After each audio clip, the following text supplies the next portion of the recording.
What's going on, guys? So in this video I thought I would do a side-by-side comparison of the iPad mini and the new 4th generation iPad. So first things first, I'll go ahead and slide the iPad mini all the way to the bottom of the iPad 4th generation, and you guys can see as far as the height difference, there's about a 2-inch difference between the devices.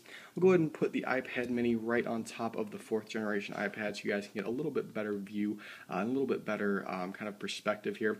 I'd have to say once again it's about a 2 to 2.5 inch difference all the way around, and when you put the iPad mini right directly on the iPad screen here, I have to say the 4th generation iPad screen is about as tall as the iPad mini with a little bit left over on the edge. So if you want a general size comparison of the iPad mini, if you don't have one at home yet, if you do have the, I would say any generation iPad, however tall the iPad screen is, that's about how tall the iPad mini is. So kind of take that into consideration, and that'll be a good perspective at just how big this iPad mini is. Fits very comfortably in the palm of my hand. Definitely a one-hand type of device. It doesn't feel like it's going to fly out or anything like that. So it's a good size. I definitely like what Apple did with that. Go ahead and turn both devices on their side here so you guys can see the thickness of them both here. The iPad mini is quite a bit thinner than the iPad 4th generation, and the iPad mini has a rounded edge, while the iPad 4th generation, as well as the 2nd and 3rd generation iPads, have kind of more of a tapered edge, I have to say. A lot more angle to it. I kind of like what they did on the iPad mini here more than the 4th generation iPad.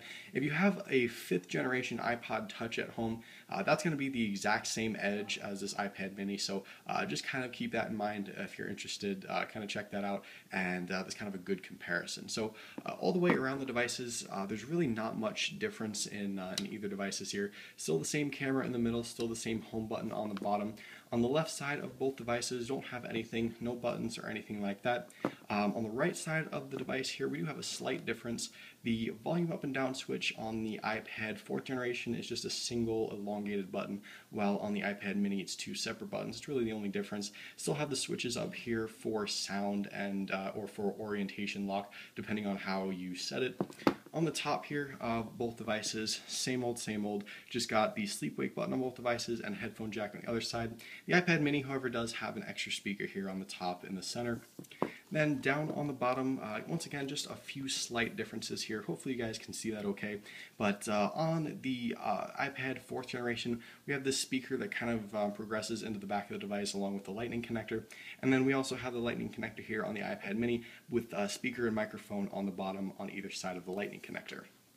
And then of course on the back of both devices, they look very similar. Obviously this is in black, so it's going to look quite different, but for the most part all the features are the same. Camera's in the same spot, all the text on the bottom's in the same spot, Apple logos same size, same spot. So really not too much difference between the two devices. Really the only difference is going to be in size and in thickness, obviously, and the iPad mini does have the rounded edges, which feels, in my opinion, a little bit nicer when you hold it than the iPad 4th generation. So if you have an iPad 2nd or 3rd generation at home, kind of eyeball it. That would be the best way that I would describe it, and you guys can kind of get a general idea of just how big this iPad mini is. So hopefully you guys enjoyed this side-by-side comparison. I'll have a whole bunch more iPad 4th generation and iPad mini videos coming out over the weekend, so definitely hit that subscribe button if you guys want to see more Apple videos and more iPad videos. Also hit that thumbs up button if you guys enjoyed. Any comments, questions, concerns, suggestions, anything you want to know about the new devices, post them down below in the comments. I'll see you guys later.